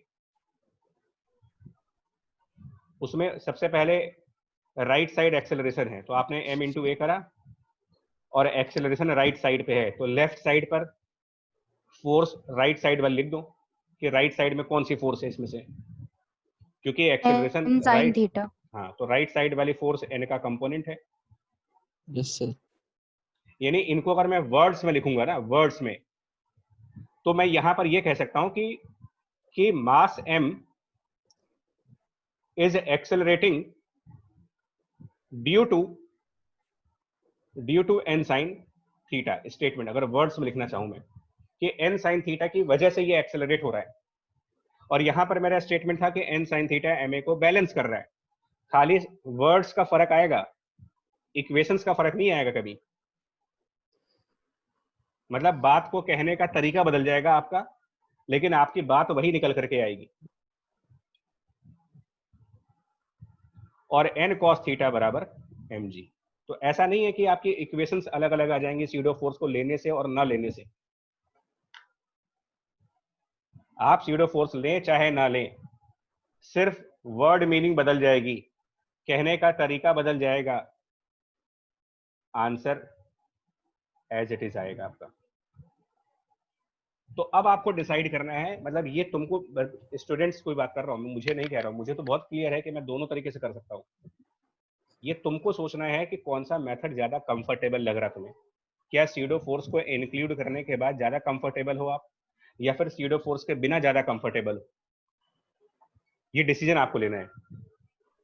और इसमें मैं आप लोगों से जानना चाहूंगा, इस वेज वाले क्वेश्चन में क्या लग रहा तुम लोग को? बिना सूडो फोर्स। सर नॉर्मल से ज्यादा सही होगा नॉर्मल ज्यादा ना सही स्यूडो है। फोर्स के। मतलब स्यूडो फोर्स के साथ ठीक है ना? नहीं बिना सर, उसके? सर उसके बिना बिना स्यूडो फोर्स के ज्यादा सही है। देखिए, अगर मैं फिर कह रहा हूं, आप जिस फ्रेम को चूज करेंगे, आपको उस फ्रेम के अकॉर्डिंग मास m का स्टेटस देखना पड़ेगा कि वो स्टेशनरी मोड में है, यूनिफॉर्म वेलोसिटी के मोड में है, या फिर एक्सेलरेशन के मोड में है, क्योंकि उसी के अकॉर्डिंग हम लोग ये डिसाइड करते हैं कि हम फर्स्ट लॉ लगाएं या फिर सेकंड लॉ लगाएं।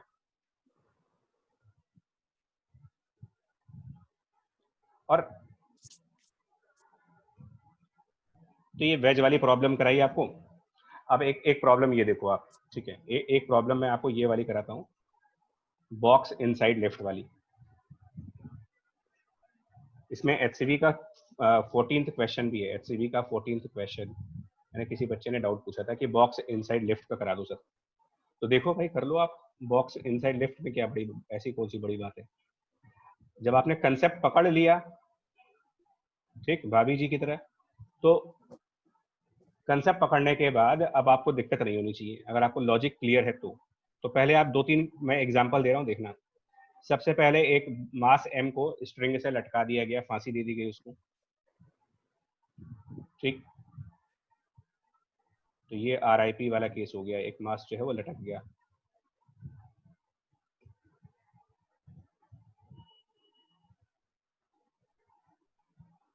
जी शिवांश, एक ही है। दूसरे केस में एक बॉक्स को इसके फ्लोर पे रखा है, एक बॉक्स जो है वो लिफ्ट की फ्लोर पे रखा है, जमीन पे रखा है, गरीब बॉक्स है, ठीक। तीसरे में, अभी एक साथ मैं इसलिए करा रहा हूँ ना कि बड़े आराम से कर लोगे, अपने आप कर लोगे इस क्वेश्चन को। मतलब कहोगे सर ये रहने दो, अब समझ में आ गया मुझे। तो इसके अंदर 2 बॉक्स है ना, मतलब कोई अमीर आदमी है तो उसको 2 बॉक्स हैं, दो गिफ्ट मिले उसको,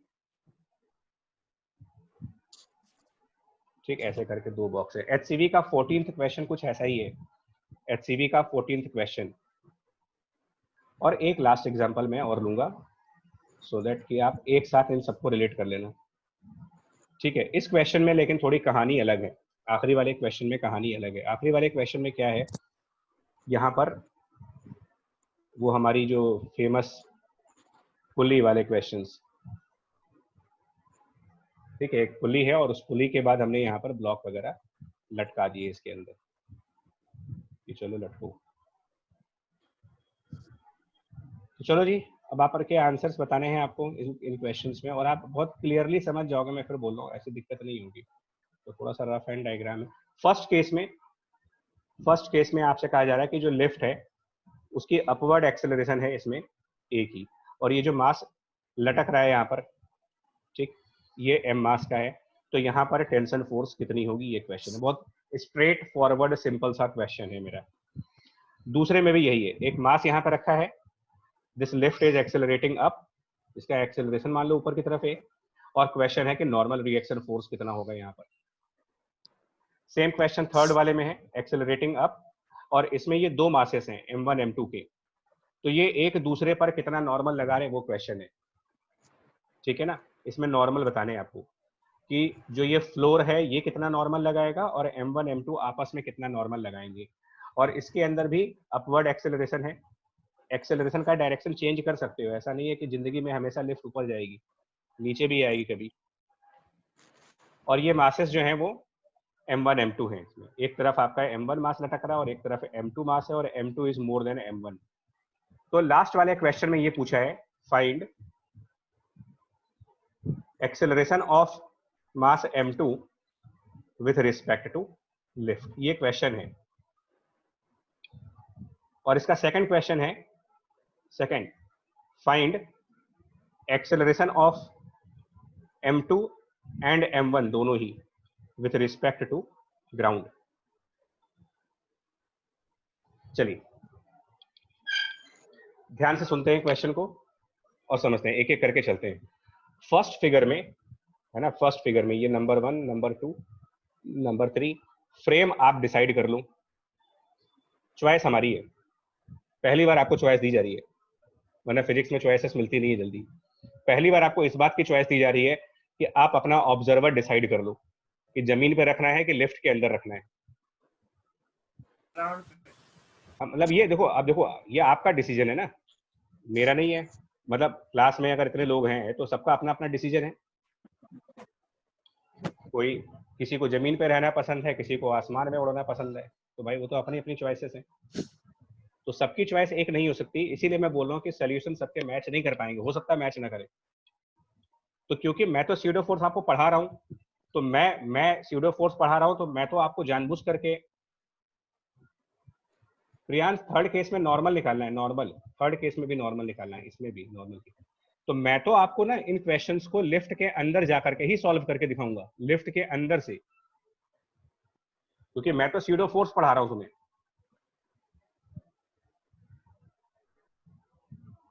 तो मैं तो लिफ्ट के अंदर के चला गया, मेरा ऑब्जर्वर लिफ्ट के अंदर चला गया। तो मेरे हिसाब से अगर मुझसे पूछोगे कि भाई क्या क्या फोर्सेस हैं, तो मैं कहूंगा यार mg एक रियल फोर्स है, टेंशन भी रियल फोर्स है, और क्योंकि ऑब्जर्वर लिफ्ट के अंदर यानी ऊपर एक्सेलरेट हो रहा है, ऑब्जर्वर एक्सेलरेट हो रहा है, तो इनको तो स्यूडो फोर्स देखना ही पड़ेगा, काउंट करना ही पड़ेगा, क्योंकि अगर इन्होंने स्यूडो फोर्स काउंट नहीं किया तो ये इस चैप्टर से एग्जिट कर जाएंगे। तो ये अपना स्यूडो फोर्स किधर की तरफ दिखाएंगे, पहले फिगर में आप स्यूडो फोर्स किधर की तरफ दिखाओगे, डाउनवर्ड्स, ठीक, m into s, mg की तरफ। ma हो गया स्यूडो।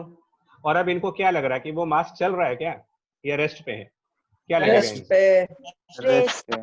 तो फिर बैलेंस कर दो, इसका मतलब T equal to mg plus ma, balance हो गया। समझ गए? सेकंड वाली फिगर में, सेकंड वाले फिगर में हम लोग पर्सन को लिफ्ट के अंदर रखते हैं, ज्यादा अच्छा है।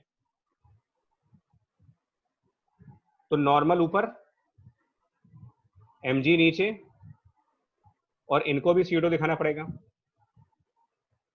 नीचे की तरफ ये भी स्यूडो फोर्स लगाएंगे ma का, और इनको भी n is equals to mg plus ma। n equal to mg plus ma। देखो कितना आसान है, mg plus ma। Same question तीसरे वाले में है। थर्ड वाला करें या छोड़ दे यार, ये HCV का क्वेश्चन नंबर 14 है, आप चाहोगे ट्राई करना है इसको? Yes sir. लॉजिक लगा दो, Yes, sir. है ना। Take the observer inside lift. अच्छा, स्यूडो फोर्स किस पे लगाएंगे इसमें? दोनों पे। तो दोनों पर। राइट, जितने मास आपको दिख रहे हैं सब पे लगाना पड़ेगा स्यूडो फोर्स। आप किसी के साथ पार्शियलिटी नहीं कर सकते और किसी को फेवर नहीं कर सकते कि M1 मुझे पसंद है तो उस पर लगा देंगे, M2 नापसंद है तो उस पर नहीं लगाएंगे, ये सब नहीं चलेगा। तो चलिए 14th क्वेश्चन एससीवी का 14th है, मैं स्किप जानबूझ के कर रहा हूँ, एक बार आप अटेम्प्ट कर लो, नहीं आएगा तो फिर डिस्कस हो जाएगा।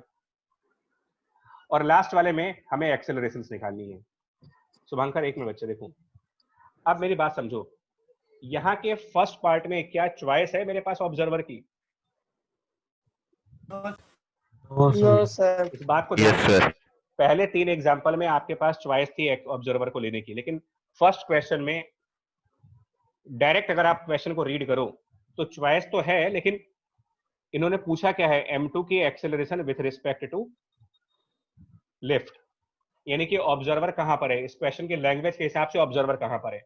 लिफ्ट के अंदर। लेफ्ट के अंदर। हाँ, के अंदर। अब Left के अब अंदर। आपकी रीडिंग स्किल चेक होगी, आपकी अंग्रेजी चेक होगी। यहाँ पर जब वो कह रहा है कि विथ रिस्पेक्ट टू लिफ्ट लाना है, तो फिर आपके पास चॉइस ऑफ ऑब्जर्वर नहीं बचा।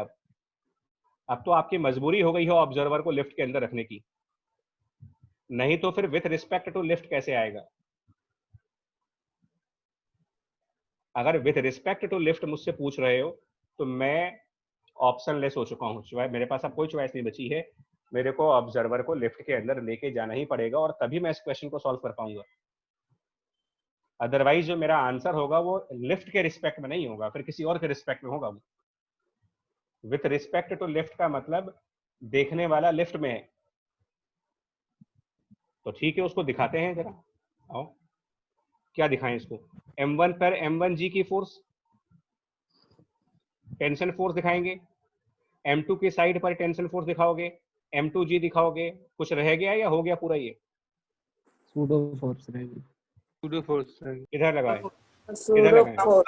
तो इधर लगे। डाउनवर्ड डायरेक्शन में। Downwards. दोनों पे डाउनवर्ड या एक पर? दोनों पर। तो दोनों पर। दोनों में। जी, ऑब्जर्वर की नजर जो है वो पवित्र नजर है, उस पवित्र नजर में वो स्यूडो फोर्स M1 पर भी देख रहा है और उसी पवित्र नजर में वो M2 पर भी स्यूडो फोर्स देख रहा है। अब M2 भारी है, M2 का मास ज्यादा है तो वो नीचे आएगा, तो मान लीजिए वो नीचे की तरफ A डैश एक्सेलरेशन से आ रहा है और ये A डैश लिफ्ट के रिलेटिव है। इक्वेशन क्या बनेगी भाई? M2 के लिए इक्वेशन बता दो जरा,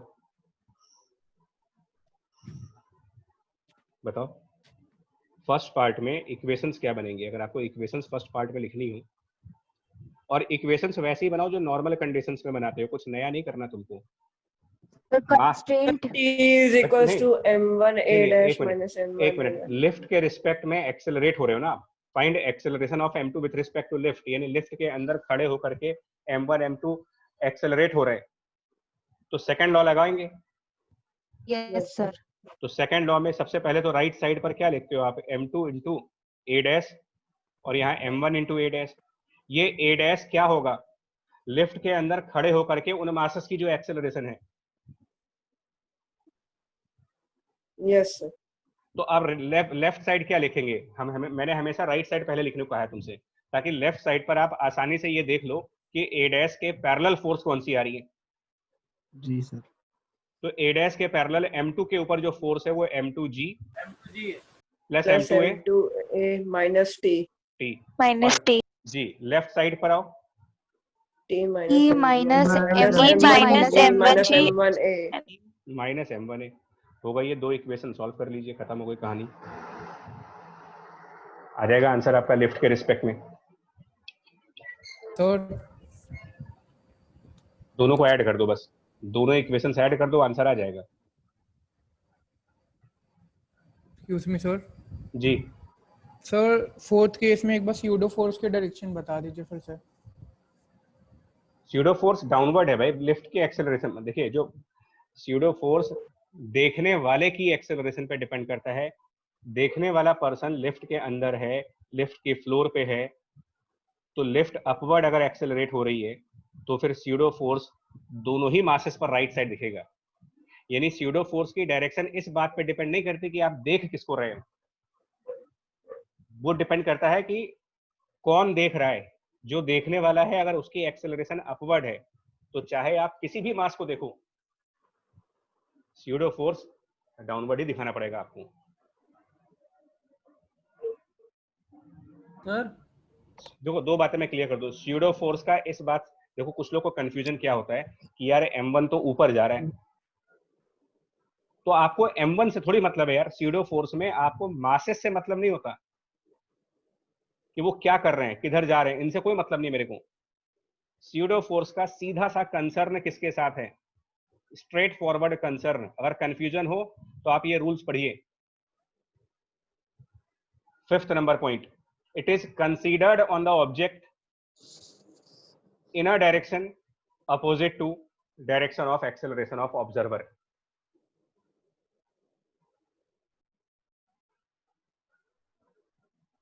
क्लियर हुआ कि अभी भी डाउट है इसमें? So sir, we can say that pseudo force is irrespective of the motion of the body. Right. Motion मतलब उसके मास पे डिपेंड कर रहा है यार, बॉडी के मास पे तो डिपेंड कर हाँ रहा सर, है ना, मास पे, लेकिन उसकी उसके एक्सेलरेशन पे डिपेंड नहीं कर acceleration पे नहीं कर रहा। रहा। हाँ हाँ, वो डिपेंड ऑब्जर्वर के एक्सेलरेशन पे कर रहा है। सर जी। सर एक बार ये बता दीजिए कि ए डैश क्या होता है? ए डैश हमने ये माना है कि लिफ्ट के अंदर जब हम खड़े हो गए तो m2 कितनी एक्सेलरेशन से नीचे आ रहा है, वो मेरा ए डैश है। मतलब ए डैश m2 का डाउनवर्ड एक्सेलरेशन है जब उसको लिफ्ट के अंदर से देख रहे हैं तो। Okay sir, thank you sir. और जब लिफ्ट के अंदर से देखेंगे तो जितना m2 नीचे जाएगा उतना ही तो m1 ऊपर जाएगा, लिफ्ट के अंदर से खड़े होकर देखने पर। दोनों कनेक्ट तो एक ही स्ट्रिंग से हैं। सेकंड पार्ट कैसे करोगे? Acceleration of m2 and m1 with respect to ground कैसे लाओगे? रिलेटिव लगा के। रिलेटिव लगाएंगे और pseudo force का कंसीडर नहीं करेंगे। हाँ, तो अब विथ रिस्पेक्ट टू लिफ्ट निकाल चुके हैं आप। तो अब यहां पर थोड़ा सा कंसेप्ट इंटीग्रेशन है। एक्चुअली क्या है कंसेप्ट इंटीग्रेशन? मतलब कैसे निकालेंगे? देखिए, जो m2 है, सुनना, अब m2 इसका ए डैश एक्सेलरेशन तो विथ रिस्पेक्ट टू लिफ्ट है, ये रियल नहीं है, इसका ग्राउंड के हिसाब से नहीं है। और क्वेश्चन क्या पूछ रहा है कि ग्राउंड के हिसाब से कितना होगा, मतलब इसकी एक्सेलरेशन अगर हम a2 कहें विथ रिस्पेक्ट टू ग्राउंड, तो ये निकालेंगे कैसे यार? जबकि आपको ये पता है कि जो लिफ्ट है वो ऊपर की तरफ जा रही है, आपको ये पता है कि लिफ्ट ऊपर एक्सेलरेट हो रही है, तो आप कंसेप्ट ऑफ रिलेटिव लगाओ। Concept of relative, concept of relative यहाँ पर कैसे यूज करेंगे? देखो कि अगर ग्राउंड के रिस्पेक्ट में m2 का a2 एक्सेलरेशन नीचे है और लेफ्ट का a ऊपर है, तो रिलेटिव करने के लिए क्या करेंगे? आपको अगर विथ रिस्पेक्ट टू लिफ्ट करना था तो मैंने अभी रिवीजन क्लास में कहा था कि जिसके रिस्पेक्ट में आपको करना है उसकी एक्सेलरेशन का रिवर्स, उसकी एक्सेलरेशन का रिवर्स आप ऑब्जेक्ट में ऐड करें। तो अगर लिफ्ट का एक्सेलरेशन a ऊपर है तो उसका रिवर्स जब a2 में ऐड करोगे, a का रिवर्स, तो जानते हो क्या बनेगा? a dash equal to a2 plus a। बात समझ में आ रही कैसे होगा ये? रिलेटिव करने के लिए मैंने कहा था कि अगर आप relative with respect to lift कह रहे हो ना, तो इसका मतलब जो भी लिफ्ट की एक्सेलरेशन है उसका रिवर्स बॉडी के अंदर ऐड होगा। और इस हिसाब से आप निकाल सकते हो कि a2 यानी कि विथ रिस्पेक्ट टू ग्राउंड वाली जो वैल्यू होगी वो a डैश माइनस a होगी, और a डैश हमने प्रीवियस में निकाला है। अब कुछ लोग को यहाँ दिक्कत होगी, 100% दिक्कत होगी। दिक्कत उनको होगी जो रिलेटिव में कंफ्यूजन में। और इस टाइप की प्रॉब्लम्स जब आती हैं तो आप सरेंडर करने लगते हो कि सर अब कैसे होगा। और फॉर m1 सुनिएगा, मैं ये मान के चल रहा हूं कि m1 a डैश ऊपर की तरफ है with respect to lift, a dash ऊपर की तरफ है विथ रिस्पेक्ट टू लिफ्ट, और मैं ये एज्यूम करता हूं कि ये a1 with respect to ground होगा, a1 with respect to ground, और लिफ्ट सेम है, a एक्सेलरेशन से ऊपर चल रही। तो आप इन दोनों पे जरा रिलेटिव लगाओ। अगर आपसे कहा जाए कि m1 with respect to lift करने के लिए क्या करेंगे, तो m1 with respect to lift करने का मतलब m1 की एक्सेलरेशन a1 में लिफ्ट की एक्सेलरेशन का अपोजिट ऐड करेंगे, a1 माइनस a। और ये चीज a डैश के बराबर होनी चाहिए ना, यही चीज तो ए डैश, तो A Yes, dash sir. Equal to A1 minus A, इसका मतलब A1 बराबर ए डैश प्लस ए, ये ध्यान दो। यानी ग्राउंड के रिस्पेक्ट में मास m1 की एक्सेलरेशन ए डैश प्लस ए है और ग्राउंड के रिस्पेक्ट में m2 की एक्सेलरेशन ए डैश माइनस ए है।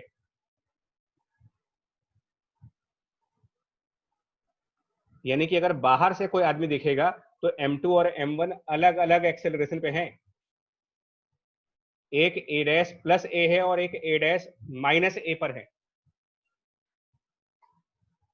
लेकिन लिफ्ट के अंदर से देखने पर, लिफ्ट के अंदर जब आप देख रहे हो तो m2 भी ए डैश से नीचे आ रहा है और m1 भी ए डैश से ऊपर जा रहा है, मतलब मैग्नीट्यूड सेम है एक्सेलरेशंस का। लिफ्ट के अंदर से देखने पर m1 m2 की डायरेक्शन अपोजिट हैं, लेकिन वो सेम एक्सेलरेशन से चल रहे ए डैश के साथ। लेकिन जब उसको जमीन पे जाके देखा, ग्राउंड पे जाके देखा, यानी कि एक्चुअल वाली कंडीशन में, तो हमको ये पता चला कि m2 मास ए डैश माइनस ए से नीचे आ रहा है और m1 मास ए डैश प्लस ए से ऊपर जा रहा है। और ये सब कुछ प्रॉब्लम क्यों हो रहा है आपको? ये सब कुछ प्रॉब्लम इसलिए हो रहा है कि ये जिस पुली पर स्लाइड कर रहे हो आप, जिस पुली के ऊपर ये मोशन हो रही है, क्या ये पुली स्टेशनरी पुली है ग्राउंड से देखने पर, या फिर ये एक No, sir. मूविंग पुली है? Moving pulley. The moving pulley है. तो इसीलिए ग्राउंड से दोनों तरफ एक्सेलरेशन बराबर नहीं होगी।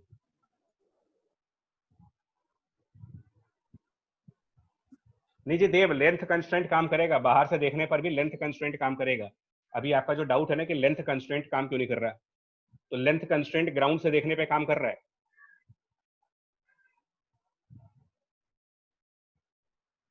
सब कुछ काम करेगा। मैं फिर बोल चुका हूं आपसे कि फिजिक्स पढ़ रहे हो इस टाइम पर आप, कोई भी लॉ ऐसा हो ही नहीं सकता जो काम ना करे कहीं और से देखने पर। जगह बदलने से, फ्रेम बदलने से अगर कोई चीज वर्क नहीं कर रही है तो इसका मतलब या तो आपको फिजिक्स नहीं आती है या फिर वो फिजिक्स का लॉ नहीं है कोई। इम्पॉसिबल है कि हमारे पर्सन, भैया अगर इस तरीके से होता ना कि पर्सन की मर्जी पर सब कुछ डिपेंड हो गया कि मेरे हिसाब से आंसर ये, तुम्हारे हिसाब से ये, फिर तो हम लोग जा चुके, मार्स मिशन और मंगल मिशन कर चुके हैं हम लोग। अगर पर्सन टू पर्सन सब कुछ होता तो फिर तो हमारा साइंस का एक भी मिशन पूरा नहीं होगा। सिंपल सर्वे में समझो आप, कंस्ट्रेंट इक्वेशंस काम करेंगी। और कैसे काम करेंगी देख लीजिए, लास्ट पॉइंट जल्दी से, कैसे काम करेंगी। कंस्ट्रेंट इक्वेशंस में अगर डाउट है तो वो कैसे काम करेगा देखो। मास m1 इधर था, मास m2, जल्दी से कंप्लीट कर लें इसको। मास m1 ऊपर की तरफ चल रहा है a1 with respect to ground, ध्यान से करिएगा। मास m2 ऊपर चल रहा है विथ रिस्पेक्ट टू ग्राउंड, लेकिन ग्राउंड के हिसाब से पुली भी तो चल रही है। पुली कौन सा स्टेशनरी है वहां पर? ये पुली स्टेशनरी थोड़ी है, ये भी तो ऊपर जा रहा है ए एक्सेलरेशन से। और टेंशन फोर्स अगर आप देखोगे फिगर के अकॉर्डिंग तो m1 पर टेंशन फोर्स ऊपर की तरफ होगा, m2 पर टेंशन फोर्स ऊपर होगा, और पुली पर कितना टेंशन फोर्स होगा? तो पुली पर दोनों तरफ की स्ट्रिंग मिलानी पड़ेगी तुमको, टी और टी। और हम लोगों ने क्या, हमने टेंशन ट्रिक क्या बताया था तुम्हें? जो टेंशन ट्रिक बताई थी याद करो जरा। Summation of all tension and acceleration product is zero. आप m1 के लिए लगाओ, m1 के लिए t और a1 सेम डायरेक्शंस में है तो वो t इंटू a1 करो। m2 के लिए भी t और a2 सेम डायरेक्शंस में है। नहीं a2 नीचे है, सॉरी, इसमें a2 नीचे है। Minus t1 minus t2। हाँ हाँ, थोड़ा सा माइनस कर दें इसको ना। अरे यार क्या हो रहा है, ये इरेजर चाहिए, ये माइनस आ जाओ। हाँ, और पुली के लिए 2t और a अपोजिट है तो माइनस 2ta इक्वल टू 0। तो जानते हो क्या इक्वेशन बनेगी तुम्हारी? a1 माइनस a2 बराबर 2a। चेक कर लो, यहाँ सेम आंसर है, करके देख लो जरा। यहाँ पर a1 माइनस a2 की वैल्यू निकालो कितनी आ रही है, चेक करो, सब्ट्रैक्ट करो जरा और बताओ a1 माइनस a2 कितना आएगा। 2a। तो हो गया ना, वर्किंग होनी हो गई। एक्चुअली आपकी नजर में क्या होता है कि मूविंग पुली के टाइम पर कंस्ट्रेंट बनाते वक्त आप लोग पुली को भूल जाते हो, नजर सिर्फ m1 m2 का रहती है आपकी, और पुली को काउंट नहीं करते हैं और कहते हैं कि कंस्ट्रेंट इक्वेशन मेरा आ ही नहीं रहा, गलत हो गया। भाई ग्राउंड से देखेंगे तो पुली आपको चलती हुई दिखाई पड़ेगी, तो आप पुली को भी तो टेंशन ट्रिक में काउंट करो। देव भैया समझ में आया?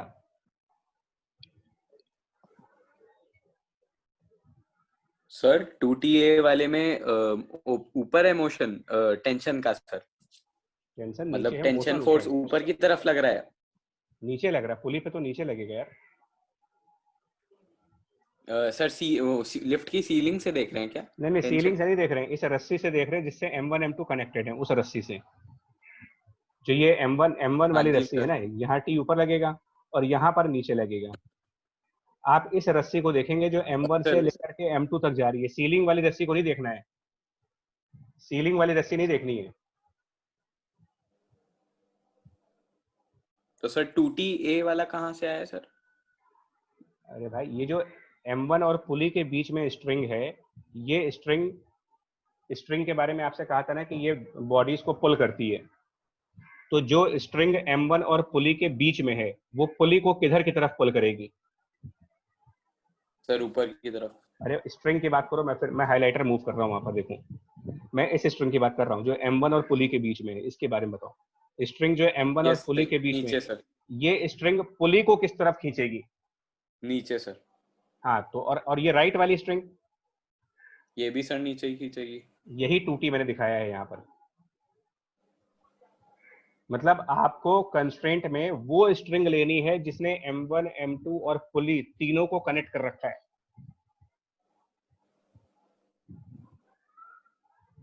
जो सीलिंग वाली स्ट्रिंग है ना, सीलिंग वाली स्ट्रिंग, मैं बता दूं कहां पर आएगा आपका, वो आपका इस टॉपिक पे जाएगा। जो सीलिंग वाली है वो बेसिकली आपका लास्ट है, force by the clamp on pulley, वो एक सेपरेट टॉपिक है।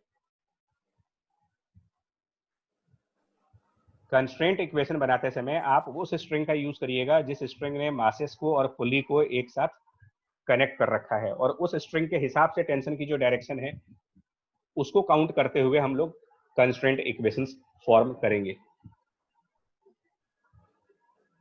Okay sir, thank you sir. ठीक है, पॉइंट क्लियर हो गया आपका? Yes sir. चलिए ठीक है। तो अब जो ऑलमोस्ट खत्म हो गया हमारा जो टॉपिक था ना, मतलब लगभग स्यूडो फोर्स अगर आप वाकई समझ गए हो तो ठीक है, नहीं समझे हो फिर कोई प्रॉब्लम है तो दिक्कत है। तो मैं चैप्टर को जरा कंक्लूड कर देता हूँ लास्ट पॉइंट पर, क्योंकि आगे का टॉपिक तो नहीं ले पाएंगे।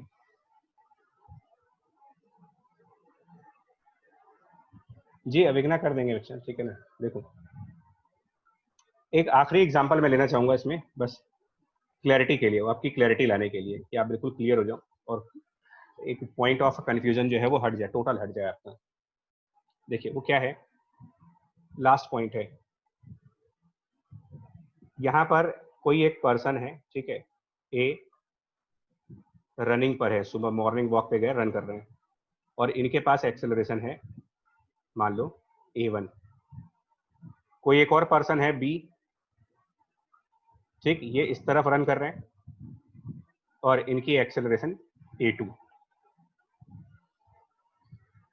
और यहाँ पर कोई एक बॉक्स है M मास का, और एज यूजुअल वही बच्चा आया फिर से, और वो बच्चा इस बॉक्स को पुश कर रहा है by the force of F। ठीक है, उसके अलावा फ्रिक्शन नहीं है इसमें फिलहाल, तो नो फ्रिक्शन फोर्स।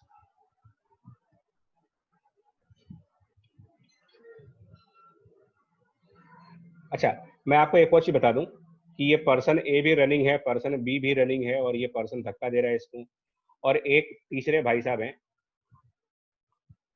जो कि रेस्ट पे हैं। तो पर्सन ए का एक्सेलरेशन जो A1 है ना, ये विथ रिस्पेक्ट टू सी है, ये विथ रिस्पेक्ट टू सी है।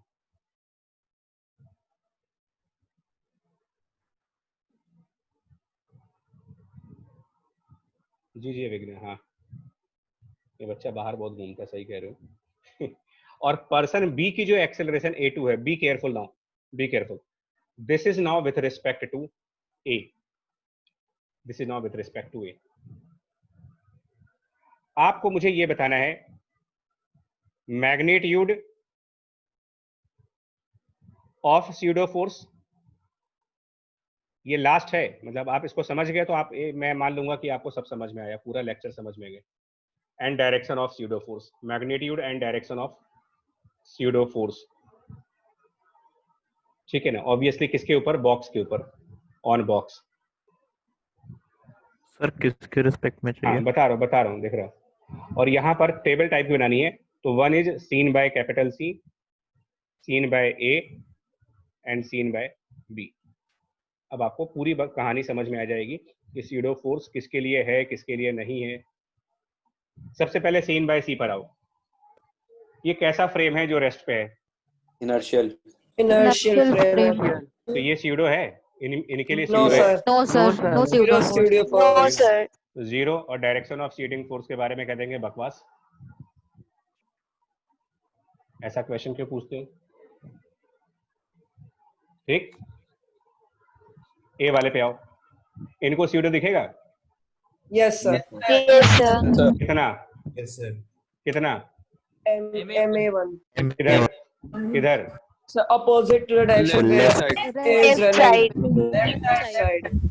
लेफ्ट। बी वाले के हिसाब से MA2 minus A1। Yes sir. MA2 minus. भाई साहब बी वाले में अलर्ट रहिएगा, क्योंकि जो बी का एक्सेलरेशन है वो खुद ही रिलेटिव है। तो पहले तो बी का असली एक्सेलरेशन पता करो। यानी कि स्यूडो फोर्स में रिलेटिव एक्सेलरेशन नहीं लगाते हैं। स्यूडो फोर्स में ऑब्जर्वर की रियल एक्सेलरेशन पहले लेके आओ। पर्सन बी का A2 एक्सेलरेशन सही नहीं है। बात समझ गए तुम? Yes sir, with respect to A है वो। हाँ, तो ए तो इनर्शियल, ए तो खुद ही नॉन इनर्शियल है। Yes sir. तो पहले यहाँ पर केयरफुल होना पड़ेगा आपको न्यूमेरिकल में। ये एक खतरनाक पॉइंट है जहां पर झटका लग सकता है कि A2 नहीं लेंगे। क्या लेंगे फिर? पर्सन बी का रियल एक्सेलरेशन क्या है, तो वो आप पहले लाओ। इसके लिए इसको ए बी मान लेते हैं ना। लेट ए बी रियल है। इसका रियल मतलब With respect to C. हाँ With सब। respect to say ji ji ji. inertial. तो अब जब ए के रिस्पेक्ट में चलोगे, ए के रिस्पेक्ट में रिलेटिव के कंसेप्ट आते हैं। पर्सन बी का A B acceleration left side है, और अगर मैं इसको विथ रिस्पेक्ट टू ए करना चाहता हूं तो मैं ए की एक्सेलरेशन का अपोजिट इसमें ऐड कर दूंगा। ए की एक्सेलरेशन राइट साइड पर A1 है, उसका अपोजिट इसमें ऐड कर दो। क्या बन जाएगा ये? AB plus A1। A1. तो ये A2 है। This is AB plus A1। तो इस रिलेटिव के कंसेप्ट से अब आप AB निकालो। पहले उसका रियल एक्सेलरेशन पता करके लाओ कितना है real A2 acceleration. minus 7. A2 minus pseudo force इसके हिसाब से लगेगा। स्यूडो फोर्स ऑब्जर्वर की रियल एक्सेलरेशन पे डिपेंड करता है, ना कि उसके खुद किसी और के रिलेटिव एक्सेलरेशन पे। यानी कि स्यूडो फोर्स लिखाएंगे m into A2 minus A2 minus A1. किधर की तरफ? Right side. The right side. Right side. जी, पर ये कंसेप्ट था। अगर आप ये समझ गए तो आप तो बड़े इंटेलिजेंट बच्चे हो। आप लोग पीटर हो, या फिर जो लड़कियां हैं वो नैन्सी हैं।